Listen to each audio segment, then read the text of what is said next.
लेकर हाजिर हूं वो खबर जो आपको देखना जरूरी है, आपके सेहत से जुड़ी है, क्योंकि जरा सी लापरवाही आपको मुसीबत में डाल सकती है। जी हां, कोरोना का नया वार आ चुका है और अब इससे खतरा और भी ज्यादा बढ़ रहा है। इस पर हम बात करेंगे, लेकिन पहले महामारी से जुड़ी जो बड़ी खबर है वो जान लीजिए। देश में अचानक से कोरोना के मामले बढ़ गए हैं। एक महीने के अंदर अगर बात करें तो जिस तरह से तेजी देखने को मिली है वो चिंता का सबब है। एक महीने बाद 16,000 से ज्यादा केसेस सामने आए हैं। 7 राज्य ऐसे हैं जहां पर कोरोना तेजी से पैर पसारता हुआ नजर आ रहा है। दोबारा से कोरोना के बढ़ते केसेस को लेकर अब प्रदेश सरकार भी एक्शन में आ चुकी है। 7 राज्यों में हालात की समीक्षा करने के लिए कैबिनेट सचिव महाराष्ट्र में सबसे ज्यादा 8,807 नए केस सामने आए हैं। महाराष्ट्र में वाशिम में 229 छात्रों को कोरोना हुआ है। लगातार अब इसको लेकर एक्शंस लिए जा रहे हैं। बढ़ते कोरोना के मामले चिंता भी बढ़ा रखे हैं। मेरे साथ में डॉक्टर्स का खास पैनल मौजूद है जिनसे हम आगे समझेंगे कैसे बचा जाए, कितना डेंजर है। डॉक्टर स्वाति महेश्वरी मेरे साथ में है, डॉक्टर अनिल गोयल मेरे साथ में है, डॉक्टर आशीष कुमार मेरे साथ में है। आप तीनों का बहुत स्वागत है सर। आपसे जानेंगे हम आगे कि आखिर किस तरह से कोरोना अब डरा भी रहा है, कैसे बचा जा सकता है।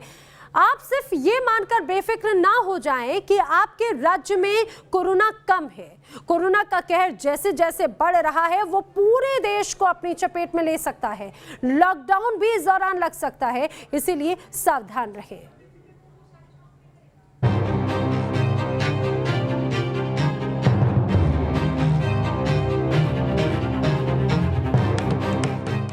फिर बेकाबू हुई किलर कोरोना की रफ्तार। 28 दिन बाद केस 16,000 के पार।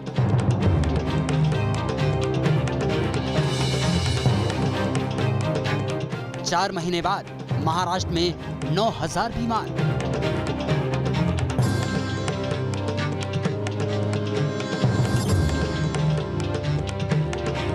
चौबीस घंटे में सूबे में कोरोना के 80 शिकार। कोरोना फिर छा रहा, खतरा बढ़ा रहा। भारत में एक बार फिर महामारी पैर पसारने लगी है। कोरोना का ग्राफ नए रिकॉर्ड बना रहा है और आफत बढ़ा रहा है। डॉक्टर और एक्सपर्ट बार बार आगाह कर रहे हैं कि मास्क हटेगा तो कोरोना फिर डसेगा, लेकिन लोग हैं कि मानने को तैयार नहीं। हाँ जी, मास्क नहीं लगा रखा। एक्चुअली अभी हटाया, सांस फूल रही थी। आपको पता है कोरोना फिर से आ रहा है? सॉरी। है जी? कहाँ से आ रहे हैं? मास्क नहीं लगा रखा, ऐसे आप बिना मास्क के घूम रहे हैं, चलान है इस पे और डर नहीं लगता आपको? मास्क है हमारे पास। मास्क जेब में रखने के लिए थोड़ी है, अभी तो खतरा टला नहीं है कोरोना का। चलो पहन रहे, पहनेंगे। आओ आओ। आपने मास्क नहीं लगा रखा वजह? नहीं कुछ।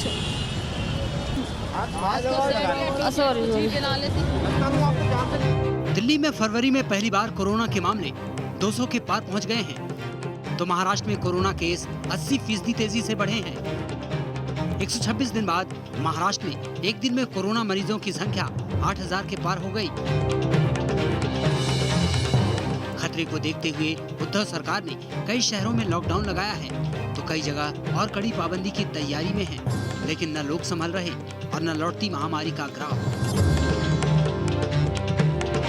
2 दिन पहले जिस वाशिम में महाराष्ट्र के मंत्री काफिले और भारी हुजूम के साथ मंदिर पहुंचे थे, उसी वाशिम में कोरोना का ऐसा विस्फोट हुआ है कि हड़कंप मच गया। वाशिम के एक हॉस्टल में 229 छात्रों की कोरोना रिपोर्ट पॉजिटिव आई और दहशत मुंबई समेत पूरे महाराष्ट्र में छा गई। मुंबई समेत पूरे महाराष्ट्र में कोरोना संक्रमण के मामले बढ़ते जा रहे हैं और इस वक्त मैं मुंबई के व्यस्ततम रेलवे स्टेशनों में से एक बोरीवली रेलवे स्टेशन के बाहर हूं और यहां का अगर मैं नज़ारा दिखा सकूं तो देखिए ये आरपीएफ के कर्मचारी हैं। देखिए किस तरह से मास्क पहन के रखा है। मास्क जो है वो मुंह और नाक के नीचे है और देखिए अब देखिए कैमरा देखने के बाद उन्होंने मास्क अच्छी तरह से पहन लिया है। लापरवाहियाँ देखिए, आपने मास्क नहीं पहना था, अभी आपने मास्क पहना। आपको इतना तो समझ में आना चाहिए कि कितना खतरनाक है कोरोना। कर रहा था शेर, किधर जाना है करके फोन पे बात करना है तो मेरे को। मैंने भी मास्क पहना, मैं भी तो बात ही कर रहा हूँ। सर आपका लेकिन इन्होंने भी नहीं पहन रखा है, आखिर क्या वजह है आपने मास्क क्यों नहीं पहना है? आपको इतने कोरोना के संक्रमण बढ़ रहे हैं, मास्क क्यों नहीं पहना? मास्क क्या है? अभी वो तो आपने देखने के बाद किया है। मैं तम्बाकू खाया था, इसके लिए रुकेगी। मतलब तंबाकू बहुत जरूरी है? नहीं, तम्बाकू जरूरी नहीं। एक तरफ लोगों की लापरवाही और मास्क से दूरी महामारी को बढ़ा रही है, तो कोरोना का नया स्ट्रेन भी खतरा और बढ़ा रहा है। कहा जा रहा है नया स्ट्रेन और संक्रामक है और वैक्सीन का इस पर क्या असर होगा ये अब तक साफ नहीं। वैक्सीनेशन प्रोग्राम तो सक्सेसफुल है, बट हमें इसको थोड़ा और ज़्यादा तेज़ी से करना पड़ेगा, थोड़ा और ज़्यादा लोगों को वैक्सीनाइज करना पड़ेगा, क्योंकि हमारे पास इस नए स्ट्रेन को देखते हुए वक्त ज़्यादा नहीं है। हमें एक हर्ड इम्यूनिटी तक पहुंचने के लिए लगभग 70% लोगों को इम्यूनाइज करना ही पड़ेगा। Only then we can get out of this disease. लापरवाही और नया स्ट्रेन मिलकर फिर से देश में दहशत की चेन बना रहे हैं। रोज कोरोना के मरीजों की बढ़ती संख्या रिकॉर्ड तोड़ रही है। देश में काबू हो रही महामारी के फिर फैलने का खतरा और बढ़ा रही है। रोज कोरोना केस के मामले में जहां हफ्ते भर पहले भारत टॉप 10 से बाहर था, वहीं अब रोज नए केस वाले देशों में भारत फिर से टॉप 4 पर आ गया है। भारत से आगे सिर्फ अमेरिका, ब्राजील और फ्रांस हैं। एक तरफ देश में 1.25 करोड़ लोगों को टीका लग चुका है। ये खबर कोरोना से जंग में उत्साह बढ़ाने वाली है, मगर अब भी देश में 1.5 लाख से ज्यादा एक्टिव केस हैं। ये बात टेंशन और खतरा दोनों बढ़ाने वाली है। दिल्ली से मोहित बख्शी और मुंबई से शैलेंद्र सिंह के साथ टीम न्यूज नेशन। तो दुनिया भर में जिस तरह से कोरोना के मामले बढ़ रहे हैं, अब उन टॉप 5 देशों में भारत भी शामिल हो चुका है। 1.5 लाख से ज्यादा एक्टिव केसेस चिंता भी बढ़ाते हैं। मेरे साथ डॉक्टर्स मौजूद हैं, उनका रुख कर लेते हैं। सबसे पहले डॉक्टर अनिल गोयल, आपसे मैं समझना चाहूंगी, बीच में ये माना जा रहा था कि शायद थोड़ा सा ब्रेक लगा, अब स्थिति सामान्य हो जाए, लेकिन जो बढ़ते मामले हैं वो शायद इससे बहुत ज्यादा अलग हैं। कितना बड़ा खतरा मानते हैं इसे?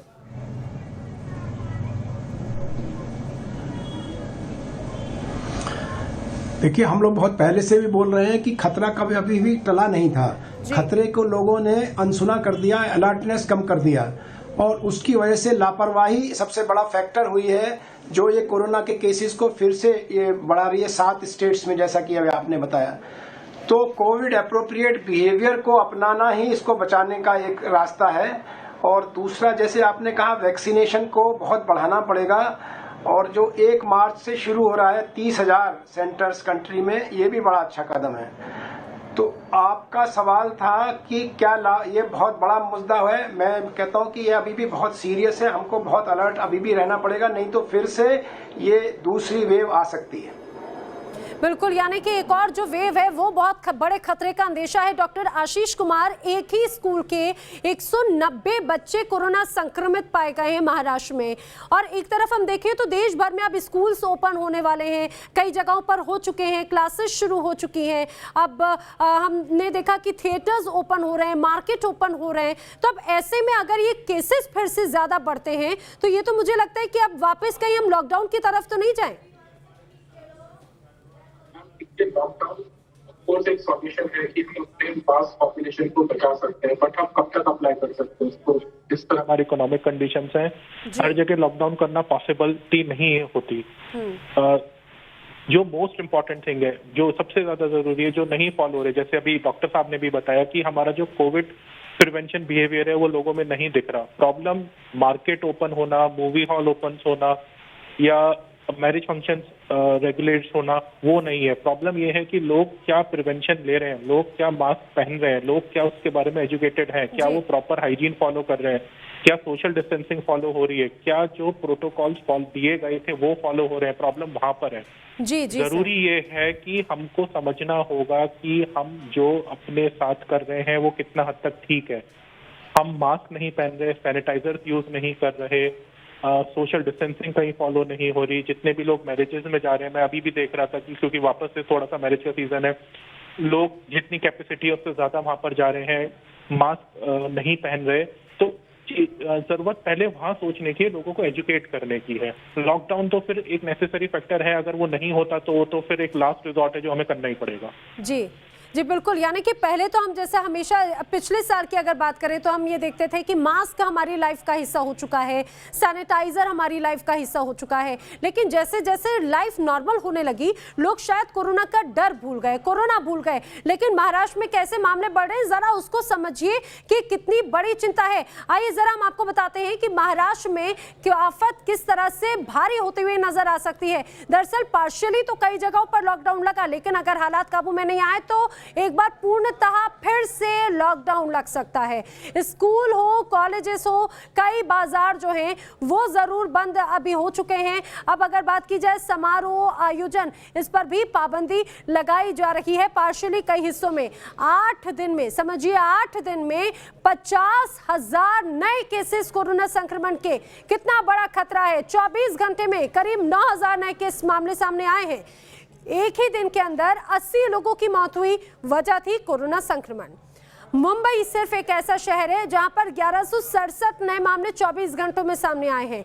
119 दिनों के बाद में एक बार फिर से जो कोरोना की वापसी हुई, 1000 से ज्यादा केसेस देखे गए हैं।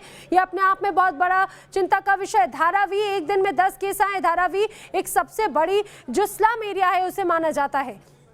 वाशिम में 190 छात्र, एक ही स्कूल के 190 छात्र कोरोना संक्रमित। अमरावती में 802 मामले सामने आए, 10 लोगों की मौत हुई। पुणे जहां पर 743 नए मामले कोरोना संक्रमण के सामने आए हैं। ये वो आंकड़े हैं जो दर्शाते हैं, दिखाते हैं कि आखिर कितना बड़ा खतरा है, और अगर अभी भी अगर नहीं समझे तो कितना बड़ा खतरा और भी आगे बढ़ सकता है। डॉक्टर स्वाति मेरे साथ में मौजूद है। डॉक्टर स्वाति, लाइफस्टाइल काफी इस दौरान कोरोना के टाइम में चेंज हुई थी। अगर बात हम करें इम्यूनिटी की, तो इम्यूनिटी बूस्टअप करने के लिए लोगों ने मेडिसिन खाए, सप्लीमेंट्स खाए और अपना जो फूड कल्चर है उसे चेंज किया।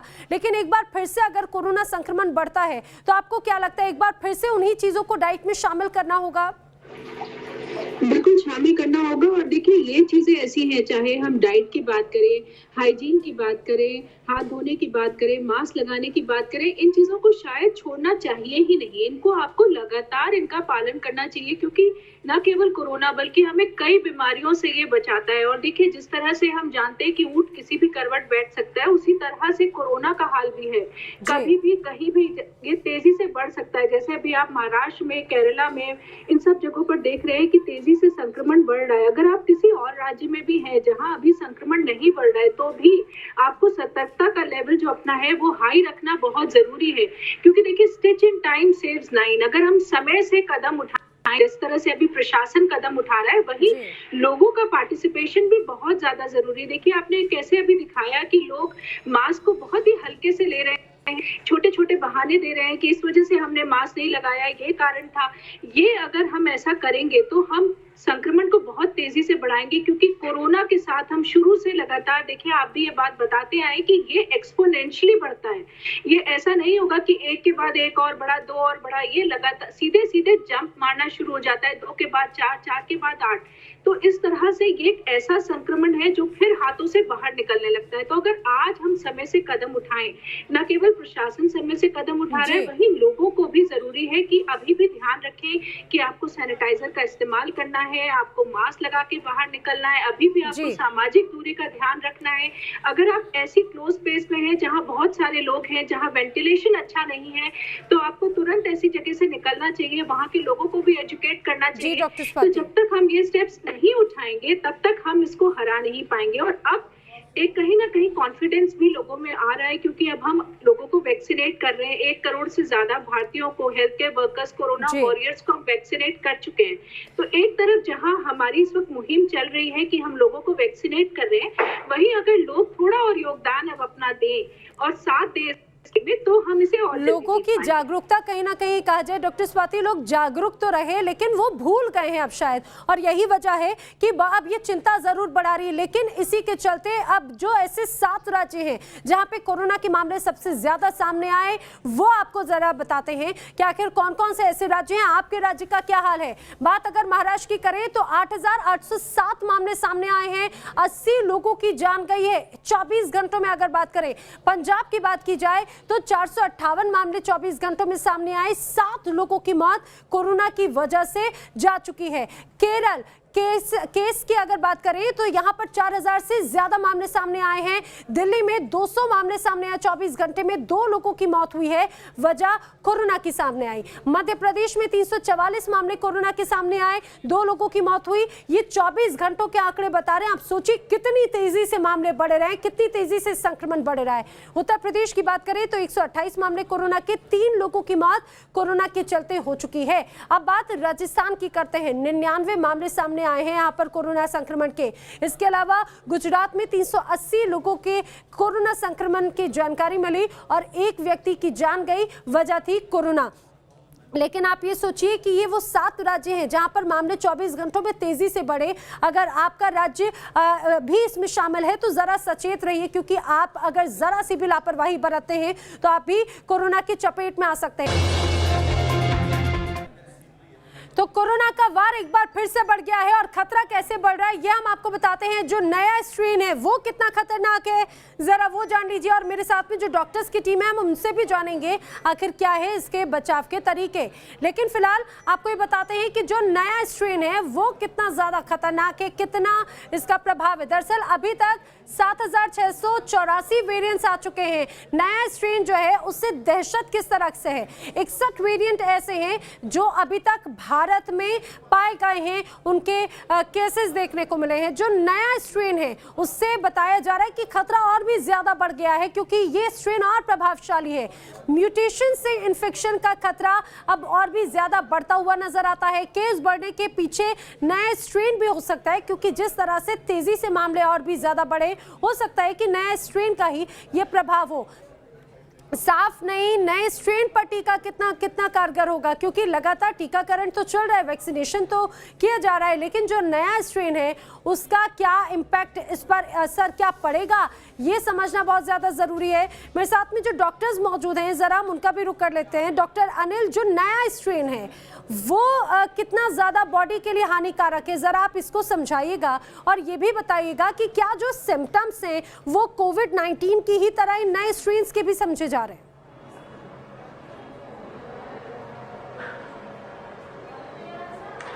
देखिए, नए स्ट्रेन का इतना जो डिस्कशन आप कर रहे हैं, पहली बात तो ये म्यूटेशन बहुत आम बात है, ये हजारों म्यूटेशन ये वायरस में होते रहते हैं, पहली बात। तो ये नए जो म्यूटेंट आया है वो इन्फेक्शियस ज्यादा हो सकता है, मतलब तेजी से फैल सकता है, लेकिन ये निश्चित रूप से विरुलेंट ज्यादा नहीं है, मतलब खतरनाक ज्यादा नहीं है। इसमें ज्यादा निमोनिया होने के चांसेस या ज्यादा मोर्टेलिटी होने के चांसेस नहीं है जो पिछले वेरिएंट से। तो इसके सिम्टम्स भी वही हैं, जो खांसी है, जुकाम है, बुखार है, सरदर्द है जी। और उसके बाद अगर कॉम्प्लिकेटेड है तो निमोनिया होना है। इन्वेस्टिगेशंस भी वही हैं, जैसे कि आरटी-पीसीआर होना है या हीमोग्राम होना है या फेरिटिन लेवल या इन्फ्लेमेटरी मार्कर्स टेस्ट होने हैं। और ट्रीटमेंट भी वही है, बेसिक ट्रीटमेंट है, जैसे ऑक्सीजन है, इम्यूनोमॉड्यूलेटर्स हैं, एंटीबायोटिक्स हैं, और जितना स्टेरॉइड्स हैं या एंटीवायरल ड्रग्स हैं जी। तो ये एक एपिडेमियोलॉजी का विषय हो सकता है कि ये इतना नया वेरिएंट आ गया, ये है एक नटशेल में कह सकते हैं कि इन्फेक्शियस ज्यादा है, मतलब जल्दी से फैल सकता है ज्यादा लोगों में, लेकिन विरुलेंस इतनी नहीं है। विरुलेंट का मतलब होता है कि डेंजरस उतना नहीं है, खतरनाक उतना नहीं है। लेकिन बचाव के साधन सबसे इम्पोर्टेंट है, वो भी सेम है। बचाव का मतलब है कोविड एप्रोप्रिएट बिहेवियर, या मास्क लगाना है, 2 गज की दूरी रखना है, हाथ धोना है, रेस्पिरेटरी हाइजीन करना है। किसी ने मुझसे सवाल पूछा, लेकिन मैं आपसे एक बार ये स्पष्ट वे में भी समझना चाहूंगी, जरा क्लियर वे में आप समझाइए कि जो नया स्ट्रेन है, क्या जिस तरह से तेजी से बढ़ रहे हैं, तो क्या इस नए स्ट्रेन को भी वजह मान सकते हैं?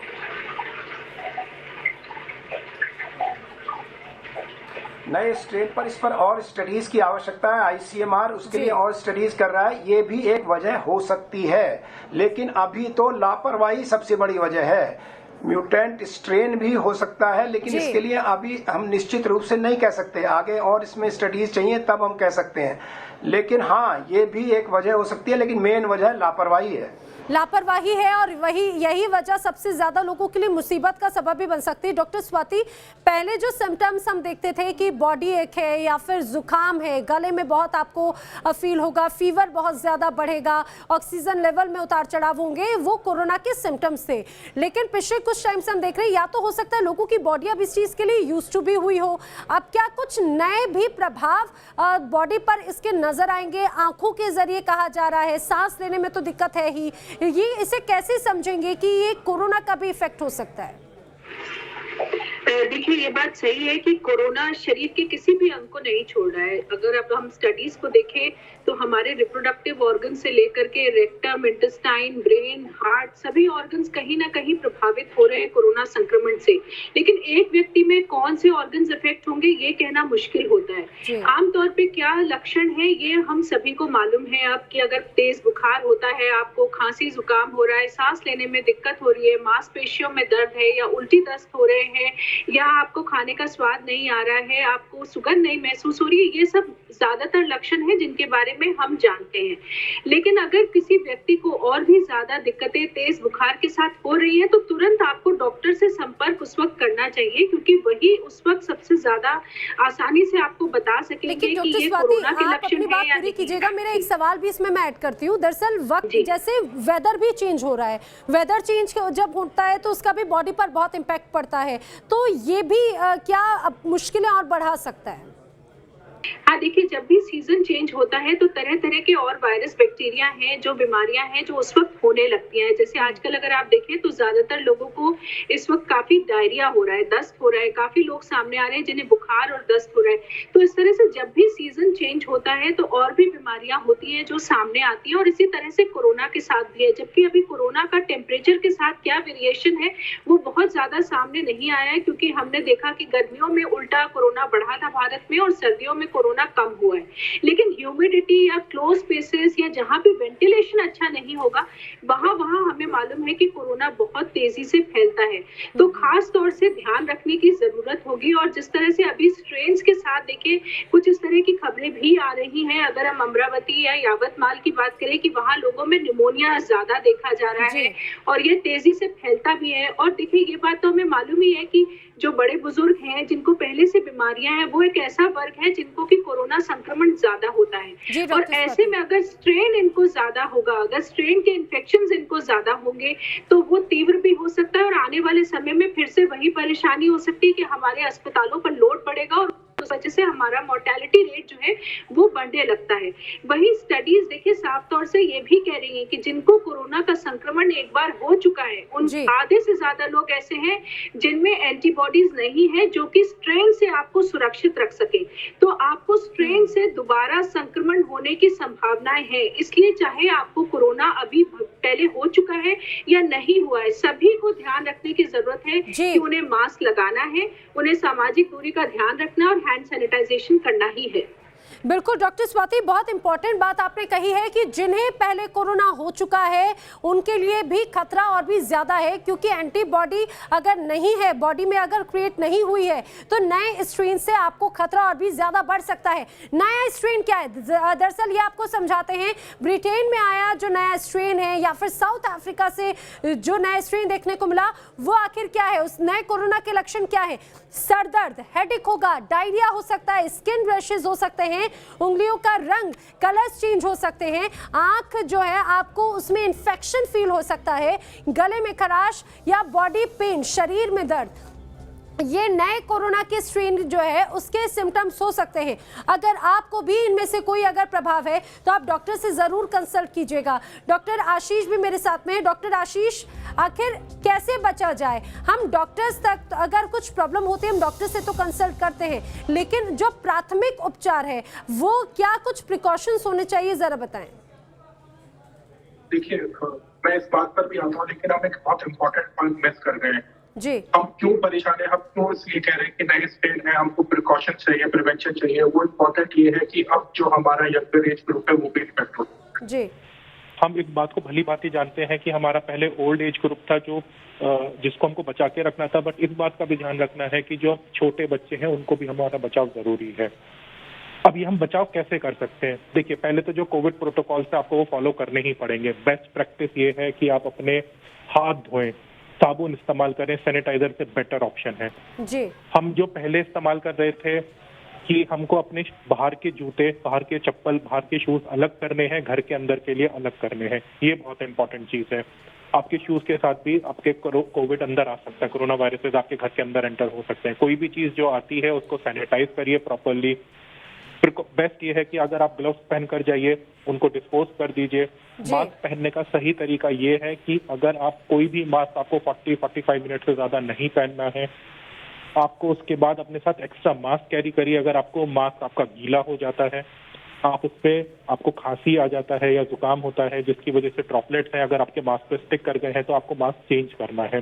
हर 45 मिनट के बाद अपना मास्क चेंज कर दीजिए, अपने साथ एक्स्ट्रा मास्क कैरी करिए। ये बहुत इंपॉर्टेंट चीजें हैं जी। इम्यूनिटी आपके लिए इम्पोर्टेंट है, बट लोग इसमें ना कई बार मिसगाइड हो जाते हैं कि वो इम्यूनिटी के लिए बहुत सारा कुछ करने लगते हैं जिसकी वजह से आपका लीवर इम्पैक्ट होता है। बिल्कुल। आफ्टर कोविड जब आपका लॉकडाउन ओपन हुआ था तो बहुत सारे ऐसे केसेस थे जहाँ पे लीवर इम्पैक्ट थे।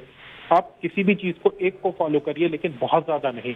आप देखिए, जो आपकी इम्यूनिटी है वो किसी एक ऑर्गन के ऊपर डिपेंडेंट नहीं है। आपको अपने सारे इम्यूनिटी को ठीक करने के लिए आपको सारे ऑर्गन्स को अपना ठीक रखना पड़ेगा। मैं एग्जांपल के तौर पे कह रहा हूँ, अगर आपको डायबिटीज है, आपको हार्ट की कंडीशन है, आपको हाई बीपी है, आप एस्थमेटिक हैं, आप अपनी इन चीजों पे ध्यान दीजिए कि ये सारी चीजें कंट्रोल हो। नियमित रूप से एक्सरसाइज करिए, 8 घंटे की स्लीप प्रॉपर करिए, समय पर खाना खाइए। ये चीजें हैं जो आपकी इम्यूनिटी इंप्रूव करेंगी। जी बिल्कुल, ये बहुत बेसिक और बहुत इंपॉर्टेंट इंफॉर्मेशन हैं जिन्हें लोगों को समझना, अगर इन्हीं बातों का पालन कर लिया तो आप कोरोना से काफी हद तक बच सकते हैं।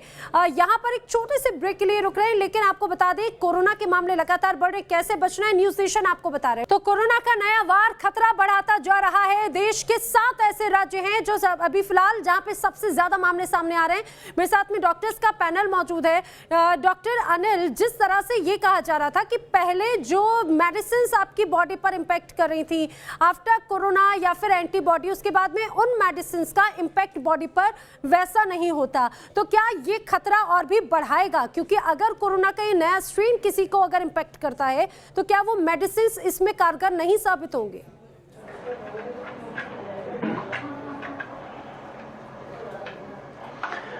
नहीं, देखिए, किसी भी मरीज का इलाज उसकी क्लिनिकल कंडीशन पर डिपेंड करता है कि उसके सिम्टम्स क्या हैं, उसके इन्वेस्टिगेशंस में कितने इन्फ्लेमेटरी मार्कर्स बढ़े हुए हैं, उसको निमोनिया है कि नहीं है, उसको सिर्फ ऑक्सीजन की जरूरत है या होम क्वारंटाइन रह सकता है। तो जो बेसिक ट्रीटमेंट में कोई अंतर नहीं है। सबसे पहला है होम क्वारंटाइन में, जहां ऑक्सीजन सैचुरेशन 94 के ऊपर है और फीवर 100 के आसपास है, टैकीकार्डिया नहीं है, तो सिर्फ इम्यून बूस्टर्स के आइवरमेक्टिन या डॉक्सीसाइक्लिन इस तरह की दवाइयों के साथ घर पर रखा जाता है। और अगर मान लीजिए कोमॉर्बिडिटीज नहीं है, डायबिटीज, हाइपरटेंशन, कार्डियक डिजीज या किडनी डिजीज नहीं है, तो निश्चित रूप से ये लोग घर पर रह सकते हैं। लेकिन अगर पेशेंट में कोमॉर्बिडिटीज है और 94% से कम ऑक्सीजन सैचुरेशन रहता है, फीवर बरकरार 2-3 दिन 100-101 रहता है, तो इस दशा में उसमें एक्सरे चेस्ट करके ये भी देखना होता है निमोनिया तो नहीं है, फिर हॉस्पिटलाइजेशन की आवश्यकता इसमें हो सकती है। या मान लीजिए नखून नीले हो रहे हैं, तब ऑक्सीजन सेट की जरूरत है, तो हॉस्पिटल में ऑक्सीजन बेड्स पर रखने की जरूरत हो सकती है। लेकिन अगर सांस फूल रहा है, 24 से 30 पर मिनट पल्स रेस्पिरेटरी रेट है, दोबारा रखिए, अगर 24 से 30 पर मिनट का रेस्पिरेटरी रेट है, सांस की गति है, और इसको चलने में बिल्कुल सांस और फूलती है, तो हो सकता है ऐसे मरीज को आईसीयू में रखना पड़े। एक्सरे चेस्ट एक बेसिक टेस्ट है, या सीटी स्कैन चेस्ट भी करना पड़ता है, जिसमें हम लोग देखते हैं कि ग्राउंड के साथ साथ अगर कंडीशन को देखते हुए होम आइसोलेशन भी प्रेफर किया जा सकता है। जी डॉक्टर अनिल, लेकिन मास्क जो एक तरह से कहा जाए पिछले 1 साल से लोगों की लाइफस्टाइल का हिस्सा बन चुका है, लेकिन डॉक्टर स्वाति, मास्क को लेकर भी लोगों के मन में कई सवाल हैं। अभी हम पहले देख रहे थे डिस्पोजेबल मास्क थे, फिर आजकल कपड़े के जो मास्क है लोग उसे फॉलो करते हैं, लेकिन काफी लंबे वक्त तक यूज करते हैं। मास्क कितना इंपॉर्टेंट है, कैसे बचाव किया जा सकता है? देखिए, ये बात साफ तौर से हो चुकी है कि हम कॉटन के मास्क, 3 लेयर्स के मास्क का बहुत आसानी से इस्तेमाल कर सकते हैं। हमें N95 मास्क के पीछे भागने की जरूरत नहीं है। लेकिन जैसे अभी डॉक्टर साहब भी कह रहे थे, एक तो मास्क को सही तरीके से पहनना जरूरी है। आपने तस्वीरों में देखा था अभी कि मास्क नाक के नीचे है या मुंह के नीचे, गर्दन पर, यहाँ पर ज्यादातर लोगों का मास्क रहता है और हम आगे से अगर उसको खींच के नीचे उतारते और पहनते रहते हैं। ये दोनों ही गलत तरीके हैं और ऐसा करने से केवल हम एक दिखाने के लिए मास्क पहन रहे हैं, लेकिन उससे हमें कोई फायदा नहीं हो रहा और दूसरे व्यक्ति को भी कोई फायदा नहीं हो रहा। और हमें मास्क को चेंज करना जरूरी है। 1 घंटे के अंदर आपको दूसरा मास्क आप अपने साथ कैरी करिए, आप चेंज कर सकते हैं। या जैसे अभी बात हो रही थी कि अगर मास्क गीला हो जाता है या अगर आपका मास्क गंदा हो जाए तो उसको आपको चेंज करना चाहिए, क्योंकि फिर वो असर ही रहता है। तो मास्क के साथ आपको ये सावधानियां लेनी जरूरी होंगी और खास तौर से सबसे ज्यादा बार-बार मैं यही बात बोलूंगी कि आगे से पकड़कर मास्क को खींचे और पहने नहीं, उसको साइड से जो उसके हम कान के पीछे जो एंड्स लगाते हैं वहां से पहन करके हमें इसको पहनेंगे तो हमारे लिए सुरक्षित रहेगा। क्योंकि यानी कि मास्क जरूर लगाएं, मास्क को बार-बार छुए नहीं, ये बेसिक इन्फॉर्मेशन लेकिन जिससे आप भूल चुके हैं और इसी की वजह से खतरा बढ़ रहा है, ये हमने अभी जाना है। डॉक्टर स्वाति, डॉक्टर आशीष, डॉक्टर अनिल हमारे साथ में जुड़े। आप तीनों का बहुत बहुत शुक्रिया हमारे साथ में जुड़ने के लिए।